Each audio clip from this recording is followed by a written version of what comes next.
The mirror showed my sister's face, but I don't have a sister Reddit horror story. They always say storms pass, but no one ever warns you how long the silence after the thunder can echo in your chest. Before the unraveling began, before lies stacked like wet paper against the walls of our home, there was peace. Quiet, structured, almost too perfect to be real. I lived in a small town not built for drama, where everyone knew everyone's last name and remembered your childhood bruises better than you did. My family had always been the kind that smiled for photos even when we were rotting inside, our secrets lacquered beneath Sunday dinners and polite greetings at church. My father was a history teacher at the local high school. My mother ran the library, and I was their only child, forged from ambition and silence. I didn't suspect anything back then. Why would I? We were the kind of family people used as examples. Why can't you be more like the Lanes? They'd say to their children, but admiration is a fragile veil, and under ours, something darker had been fermenting for years. It started, I think, with the letter. A thin cream envelope, no return address, slipped through the slot on a rainless Wednesday. We weren't a house that got mail beyond bills and catalogs. I noticed it because it didn't look like anything we'd ever received. No logos, just our surname, Lane. Typed in old-fashioned font and sealed in wax. I placed it on the hallway table like it might be poisonous and waited for someone to open it. But no one did. It sat there for days untouched, like a wound we were all too polite to acknowledge. Finally, I opened it. The paper inside was heavy, crisp, folded 3 times. And the message, written in tight cursive, was chilling in its brevity. You can't hide what you buried. I didn't show it to anyone. Not at first. Something about it felt intimate, like it wasn't meant to be intercepted by shared hands or spoken aloud at dinner. But it gnawed at me. I started watching my parents more closely, taking mental notes of every hesitated phrase, every glance that lingered too long. They didn't notice me noticing. They never did, and maybe that was the first fracture. Realizing that while I had always thought I was part of our family's foundation, I was really just furniture. Seen, but never fully known. The days grew heavier after that. I began waking in the middle of the night, heart racing, convinced I'd heard whispers outside my window or footsteps in the hall.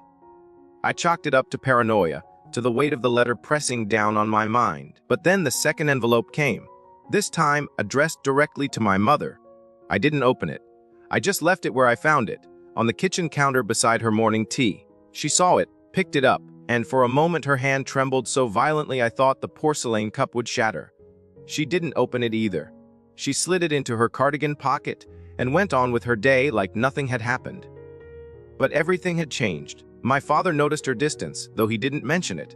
He simply began spending more time at school, returning home later than usual, muttering about budget meetings and stubborn students.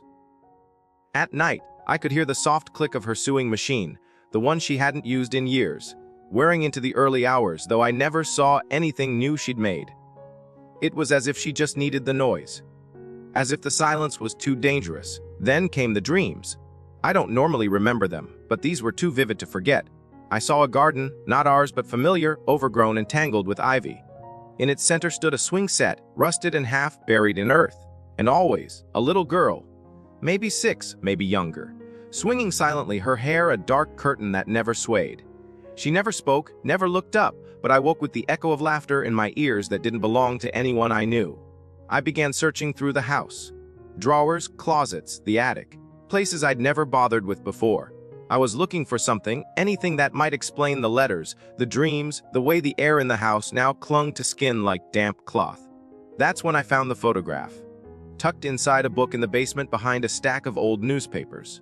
It was faded, worn at the edges, but clear enough my parents, much younger, standing in front of a white farmhouse. Between them was a girl with braids, smiling, holding both their hands. She was not me. I stared at it for hours. I turned it over, praying for a date, a name, something to anchor it in time, but there was only one line scrawled in blue pen. Before everything changed. I took it upstairs and showed it to my mother. She looked at it for 3 seconds before her face collapsed like wet ash. She sat down, hands on her knees, and for the first time in my life, she cried openly, not like in the movies, not graceful, not elegant. It was raw, primal, terrifying. She didn't explain. She just said one thing over and over between sobs. It wasn't supposed to happen like that.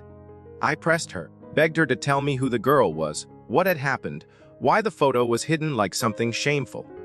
But she wouldn't say.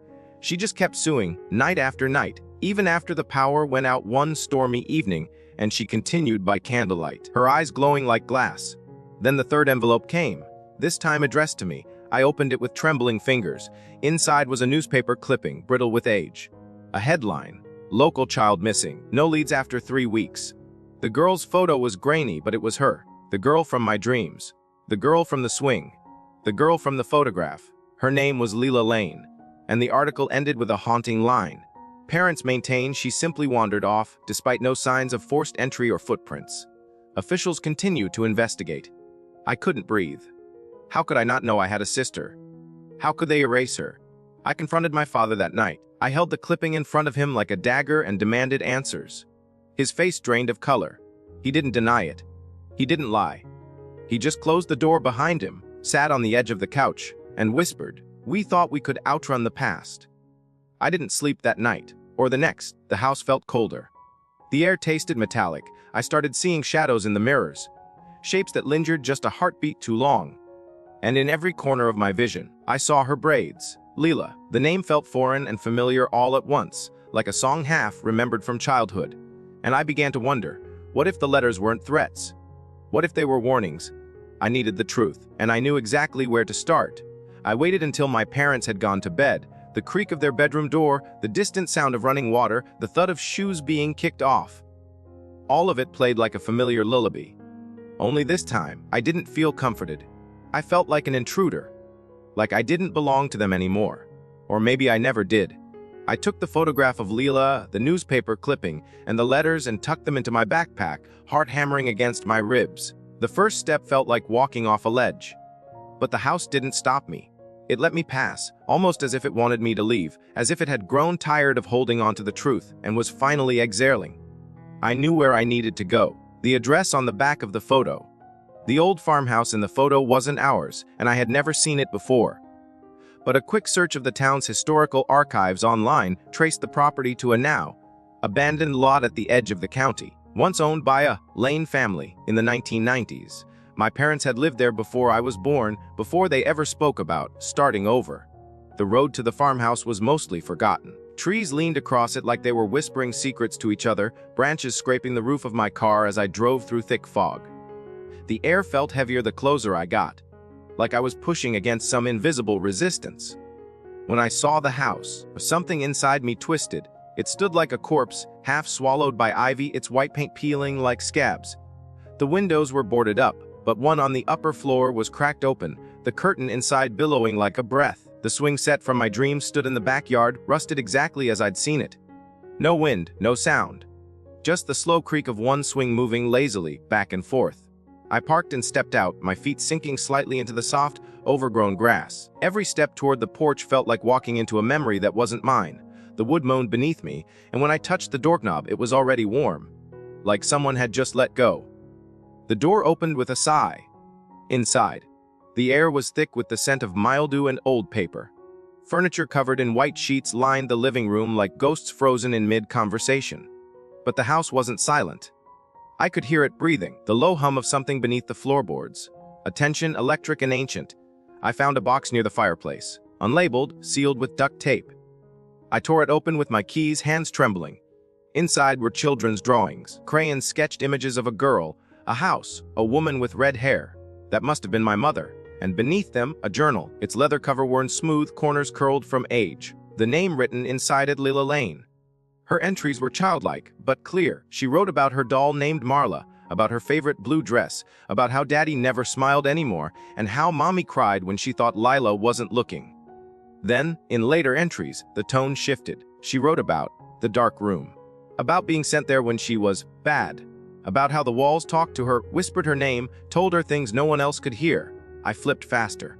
The pages grew more erratic. Scribbles, drawings of eyes. Pages where her name was written over and over until the paper tore. The last entry was just one sentence, shaky and almost illegible. Don't want to be replaced. I didn't realize I was crying until a drop landed on the page. I heard something shift upstairs. Not a creak, something deliberate. Footsteps. I called out before I could stop myself. Hello.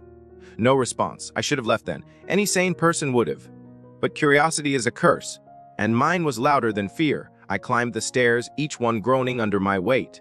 At the top was a hallway, long and narrow, with 5 closed doors. I didn't know which one to choose, so I let instinct guide me. The second door on the left, it opened into a child's bedroom. The wallpaper was faded with patterns of stars and moons. A tiny bed sat under the window and a nightstand with a dusty lamp. The room was pristine, untouched by time, but what caught my attention was the mirror. It stood in the corner, tall and ornate, framed in chipped gold. I stepped toward it and stopped. My reflection wasn't mine. It was a girl. Braided hair, pale dress, hollow eyes. She didn't move when I did. She just stared at me. I stumbled back, breath caught in my throat. The lamp on the nightstand flickered and turned on. No electricity in the house, and yet it glowed with a soft, yellow light. I turned back to the mirror. The girl was gone. Only me now, except I didn't look like me anymore. My face was thinner, my eyes wider. My lips curled slightly at the corners, like I knew something I wasn't supposed to. I screamed and ran. Down the stairs, through the living room, out the front door, until I reached my car. I fumbled with the keys, heart slamming against my ribs like it was trying to escape. I didn't look back. I drove home in silence. Not even the radio dared to speak. When I got back, the house felt wrong, warmer than before, like someone had turned the heat up. The lights flickered as I walked in, and I saw it, a new envelope, on the table, addressed to all 3 of us, The Lanes. Inside was a photo, my parents, me, and someone else, standing just behind us, a girl with braids. Smiling, I confronted them again, this time with no space for evasion. I placed the journal, the photograph, the clipping, and the newest letter on the table like evidence in a trial. My mother collapsed into a chair. My father couldn't meet my eyes. They told me the truth. Lila had been real. She was their first child, their secret. She was troubled, they said. Not like other kids. She spoke to walls, cried at night, screamed when left alone. My father believed she was just imaginative. My mother knew better. She said the house changed her. That something inside it took root in Lila's mind. One night, she disappeared. No signs of a break-in. No struggle, just vanished. The town whispered. Authorities searched, but nothing. They left the house, buried the past, tried again. Had me, but they never forgot. And now, neither could I. That night, I couldn't sleep. The house was too quiet. The kind of quiet that hums just beneath your skin. I got up and wandered through the halls, every creak echoing louder than it should. When I passed the mirror in the hallway, I saw her again. Behind me. I turned, nothing. When I looked back, my reflection had changed again. It was her face smiling, my voice whispering. I don't want to be replaced. I shattered the mirror. Glass rained down like frozen tears, cutting into my hands, my arms, but I didn't care. I needed her gone, but she wasn't gone. She was never gone. She was waiting, and I had just let her in. The morning came slow, reluctant, like even the sun was wary of touching what the night had left behind. Bloodied gores wrapped my palms, tiny cuts blooming along my arms like the memory of 1,000 whispers. The mirror's remains lay in the hallway like the carcass of something ancient, something sacred that should never have been disturbed. My parents didn't ask. They saw the broken glass, the smeared blood, and they said nothing. Just exchanged a glance. One of those long, silent communications they'd mastered over years of secrets. I didn't eat. I didn't speak. I didn't sleep. But she did. Lila, she was everywhere now. Not in the obvious way. Not footsteps or slamming doors or guttural voices from the vents. It was more insidious than that. She lingered, in the flicker of lights that didn't used to flicker, in the scent of lavender that crept through the hall despite no candles, no air fresheners. In the subtle shift of objects, I'd leave a pen on my desk, find it hours later beneath my pillow. Her presence didn't scream. It breathed. I started avoiding mirrors altogether. Anything reflective became dangerous terrain. My phone screen, the kettle, the back of a spoon, all of it held the potential for her to show herself, that faint twist of the mouth that was too knowing, too cold. She wasn't angry, not yet, but she was watching. School didn't feel real anymore. I sat through classes like a mannequin dressed in denim and skin. Teachers spoke, and their words drifted past me like smoke. Friends asked if I was okay. I smiled too hard, lied too easily. No one noticed the decay beneath the surface. Except Harper. We weren't close. She was in my bio class, always sat near the windows, always had chipped black polish on her nails like she was perpetually peeling back layers. She cornered me one afternoon as I was leaving school, her bag slung low on one shoulder, eyes sharp enough to draw blood. "You're haunted," she said simply, like it was a weather report. I laughed, but it cracked midway out of my mouth. "I've seen you looking at the hallway mirror like it's a trap door." She continued, And I've heard your name whispered when you're not there. I froze. Don't worry, she added. I'm not here to exercise you. She handed me something. A folded piece of thick paper, the kind tarot readers or cultists might use for invitations. On it, an address, on the edge of town. Below that, a time. Come if you want answers, she said. Or don't. But she's not going to stop. She walked away before I could respond. That night, I waited until my parents were deep in whatever numb ritual they used to survive. TV murmuring in the background, half-drunk mugs of tea on the table. I slipped out unnoticed, as easy as breath escaping a dying body. The address led me to an old greenhouse swallowed by ivy. It had once been part of an estate, now crumbling at the edges. Inside, warmth and candlelight. A circle of chairs, maybe 10. And in them people. They weren't what I expected. Not ghost hunters, not robe-wearing mystics. Just people, ordinary, tired, holding pieces of themselves like they were trying not to fall apart. Harper gestured for me to sit. No one spoke for a moment. Then an older man, gray stubble, wary eyes, cleared his throat. We call it the echo. Some say it's spirits. Others say it's memory given shape. But whatever it is, it finds the cracks in you. The story spilled like blood from paper cuts. A woman who'd seen her dead brother in photographs of strangers. A boy who could never sleep because something whispered riddles in his ear from beneath the mattress. A mother who swore her daughter spoke a language she never learned, a language no one could trace. The common thread, they'd all lived near the farmhouse, or had family who did, or touched something that came from it. And now me, when I told my story, about Lila, the dreams, the mirror. The air shifted. No gasps, just a tightening, recognition. An elderly woman nodded slowly. That house doesn't just haunt, it feeds awe. What does it want? I asked. Silence. Then Harper said, to be remembered. She explained in her clipped, dry tone that some places aren't just buildings. Some become vessels, sponges for trauma. If enough pain is soaked in, if enough grief is layered year over year, the place starts breathing, remembering, wanting. The farmhouse was such a place, and Lila, she was its echo. But why now? I asked. Why me? Harper stared at me for a long time before saying, because she thinks you took her place. I went home, mind spinning. Was that it? Was this revenge? A spirit's misplaced jealousy? The haunted remnant of a child lost to cruelty or accident, seeing me, the replacement, as a threat. Back home, the house was quiet again, but not empty.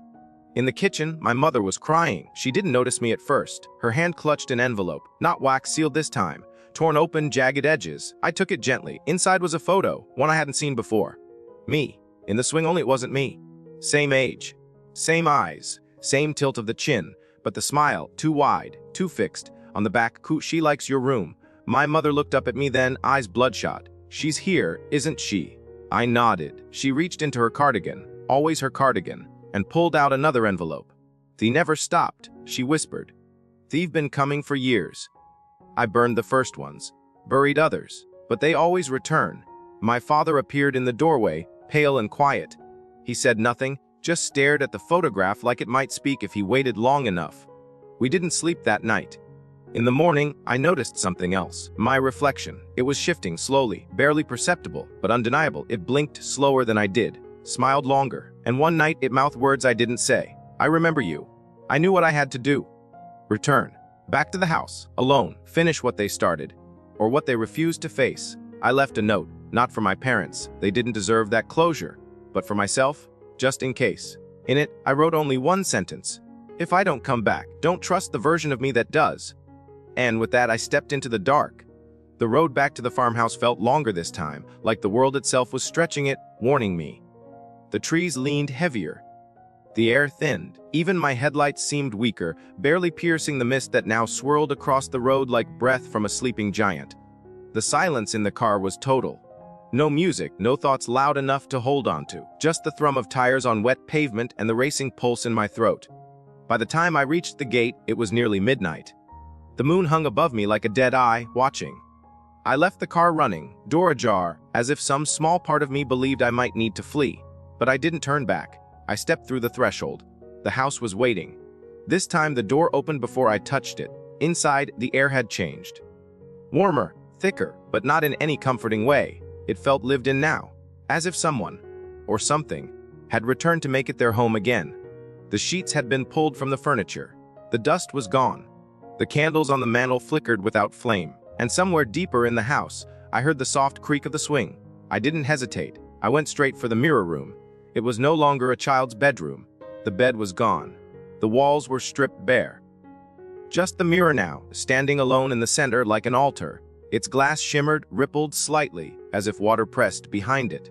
And there she was, Lila clear as day, braided hair, pale dress, those hollow eyes that didn't reflect light, only hunger. She stood on the other side of the glass, staring back at me, but this time I wasn't just a spectator. She raised her hand. So did I, but she moved half a second faster. I spoke. "What do you want?" Her lips moved. No sound. Then words scratched into the floorboards beneath me. Deep, fresh, as if by invisible nails. My life back. I took a step closer. The mirror pulsed. I reached into my bag and pulled out the journal. Her journal.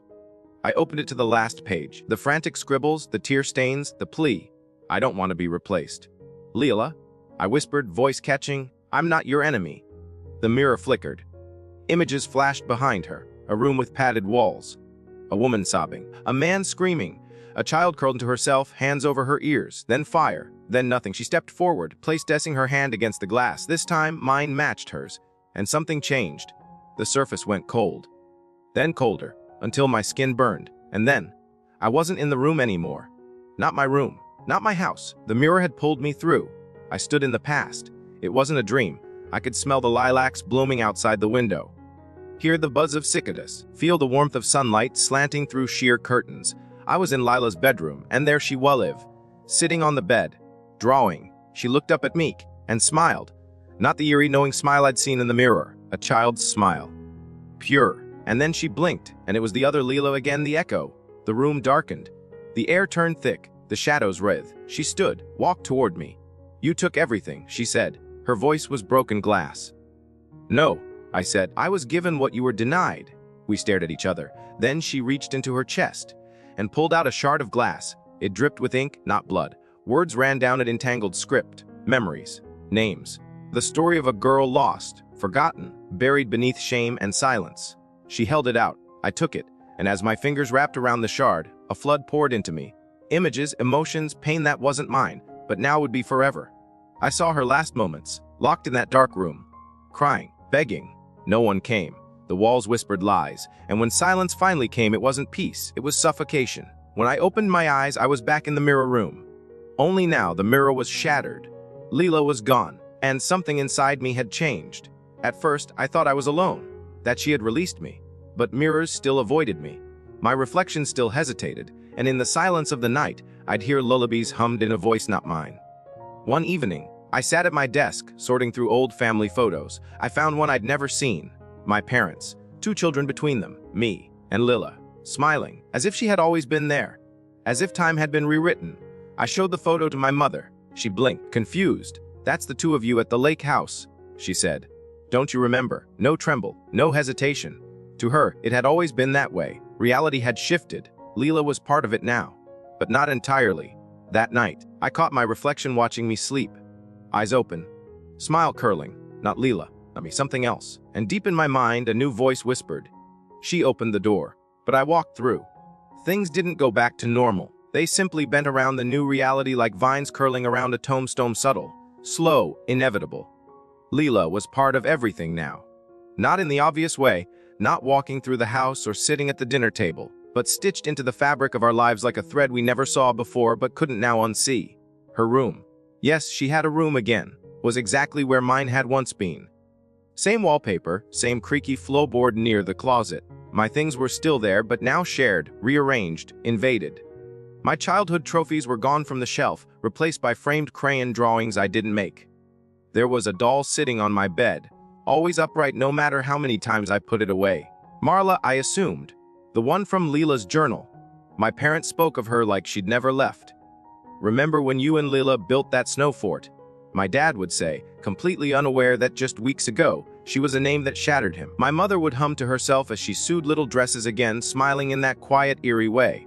And when I looked through our family albums, there she was, present in every photograph.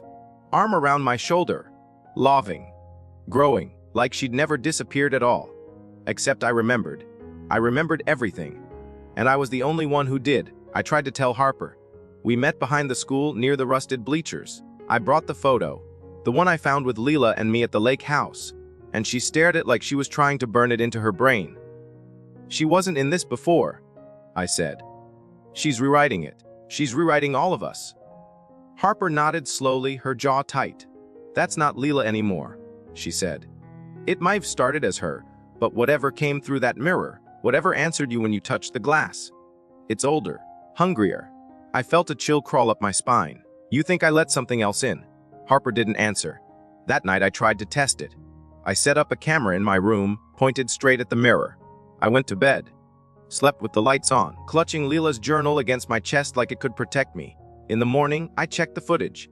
12 hours of nothing then. At exactly 3:03 a.m. the mirror rippled, and I sat up.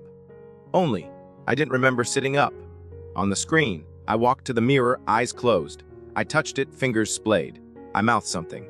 The camera's microphone didn't catch it, but I could almost read my lips. "Let me stay." And then I walked back to bed. Still asleep. Still smiling. I deleted the footage. The next day, the hallway mirror was whole again.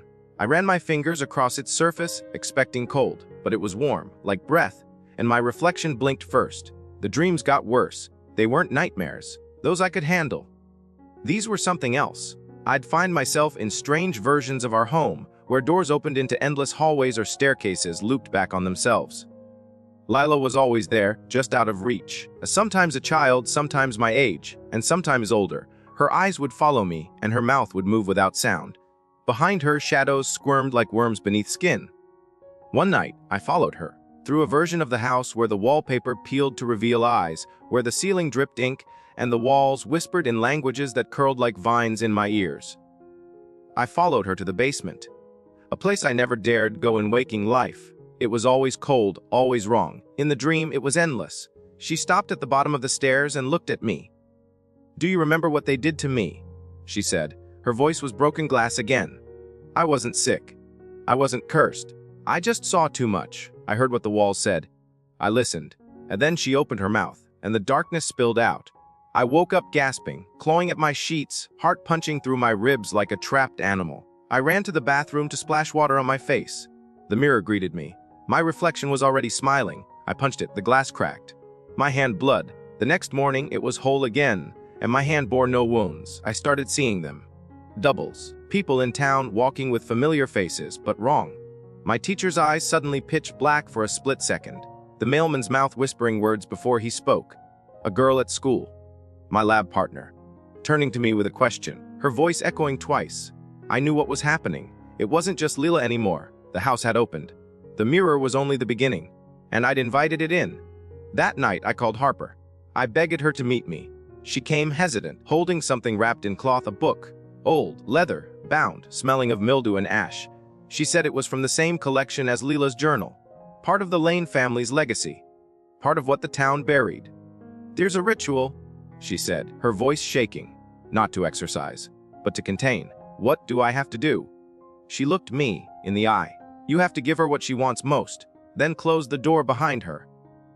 "Ed, what does she want?" Harper didn't answer, but I already knew she wanted to live, to be real, to have my life, fully, uncontested. I agreed. We prepared everything. Salt, iron. Mirrors turned away. Candles carved with runes I couldn't read. A circle drawn in chalk and blood. The basement was the only place it could happen. The place where it all began. The place where the original Lila disappeared. We waited until 3:03 a.m. Harper stood outside the circle. I stepped into it. I held the photograph. The journal, a shard of the original mirror wrapped in cloth. The house hummed. The candles flickered, and the floor began to tremble. She arrived slowly, like fog leaking through the cracks. First a whisper, then a breath, then a shape. Lila, my age, my clothes, my voice. She stepped into the circle, and the air went still. She looked at me and smiled. "I've missed you." I didn't flinch. "You don't belong here." She tilted her head. "I do now. You're not Lila anymore." "I'm more than Lila," she whispered. "I'm what she became when you forgot her." She reached for me. Her fingers brushed mine. And that was the moment. I threw the shard to the floor. It cracked. The circle glowed. The room screamed. Not her. The room. The walls blood. The pipes groaned. The floor split. Harper chanted from the doorway. Lila screamed now. Really screamed. And in that scream was every memory the world tried to erase. Every cry that went unanswered. Every truth buried under silence. "I just wanted to be remembered," she shrieked. "You were." I shouted. "But this isn't how." She reached for me again. This time, I let her touch me, and I said the final word, the word written in the journal's final blank page. A name, hers, Lila. Everything stopped, a heartbeat. Then the circle flared, and she vanished. The air cracked. The mirror in the hallway shattered again. The lights exploded, and silence, deep and true, returned. We emerged from the basement hours later. The house was just a house again. Empty. Quiet. Dust settling like snowfall. Harper looked pale. Did it work? I nodded, though I wasn't sure. We left the house behind. Abandoned it. Burned it, eventually. The town didn't ask questions. Most had forgotten it existed, but I hadn't. And even now, as I write this, sometimes I catch myself mouthing words I never meant to say. Sometimes my reflection still blinks first. I moved away after we burned the house. Not far enough, perhaps, but far enough to pretend. I enrolled in a university 2 hours south, changed my number, deleted my social media, and boxed away every trace of who I was in that town. Harper stayed behind, said someone had to make sure the ash didn't settle into something new. We didn't speak much after that, not because we didn't care, but because some things stretch a friendship too thin. What we went through had the shape of war, but no one pinned medals on us. No one even knew. The first month in the new apartment was a kind of quiet I hadn't known since before the letters. I almost convinced myself it was over, that the echo had been sealed with the final ritual, that the circle had held. I kept the cracked shard of mirror on my desk as a reminder. Not of her, but of myself. Of the one who came back. I watched it every night for weeks. It never moved, never shimmered, never breathed. Until it did. It was small, a flicker. A twitch in the corner of my eye when I reached for a pencil. A whisper in my own voice, soft and curious, like a forgotten thought brushing my eardrum. I blinked, laughed it off. Stress, maybe. The old trauma, PTSD perhaps. But then my phone rang at 3:03 a.m. No caller ID, answered, static. Then a voice, faint and fractured, do you remember me? I dropped the phone. It didn't ring again. But from that night on, the mirror shard wasn't still anymore. Some nights it was fogged with breath. Others it had fingerprints.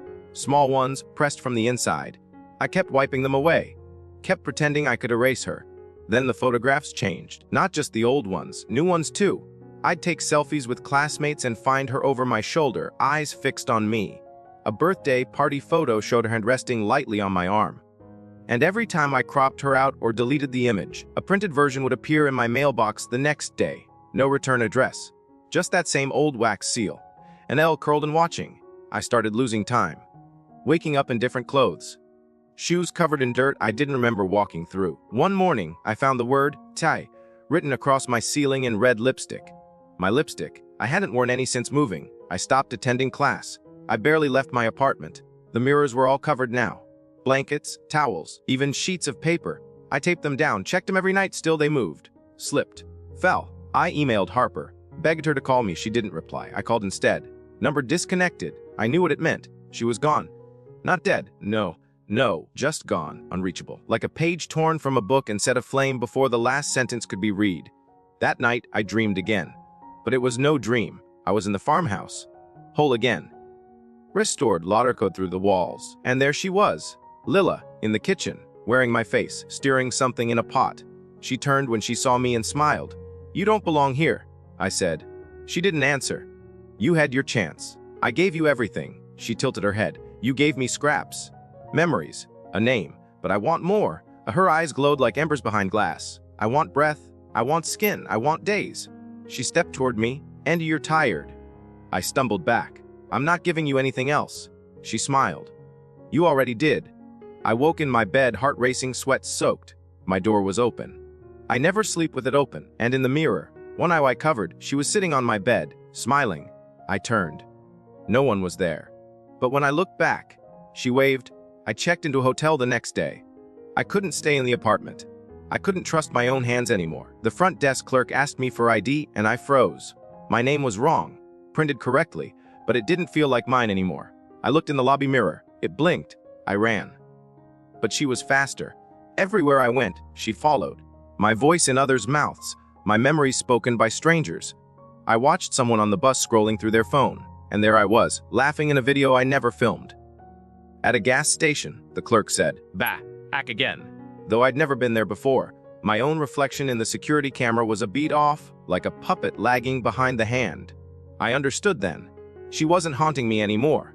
She was replacing me, and the world liked her better, More smiles, more louder, more light. I was the shadow now. The echo. I tried one last thing. I went back, not to the farmhouse. There was nothing but ash now, but to the place it all began. The mirror room. I found the original shard I'd buried in a box under my bed. The one I thought I'd destroyed. It wasn't cracked anymore. It pulsed with light. I took it to the university's library basement. Alone. Midnight. No one around. I set it on the floor, and I waited. It didn't take long. She came, through the glass, through the dim, through the dust of 100 forgotten shelves. She stepped out of the mirror. Identical, but perfect, like a version of me sculpted by memory and need and longing. She looked at me with compassion. "I'm not trying to hurt you," she said. I believed her. "I just want to live. And I want to be me," I said. She reached into her pocket, pulled out a second shard, held it toward me. A choice. She wouldn't kill me. She'd offer me a door I could leave. Not fade. Just go somewhere else.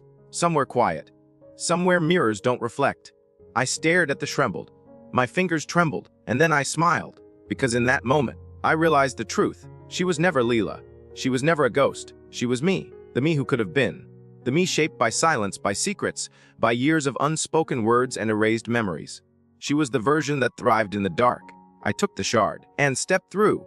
People say I changed. They say I smile more now, that I've blossomed, that I seem lighter. But those who look closely, really closely, notice little things. Like how my eyes linger too long in the mirror, or how my voice sometimes echoes when no one else speaks. But they don't ask, and I don't offer. Because I'm her now. And she's me. The girl who stayed behind.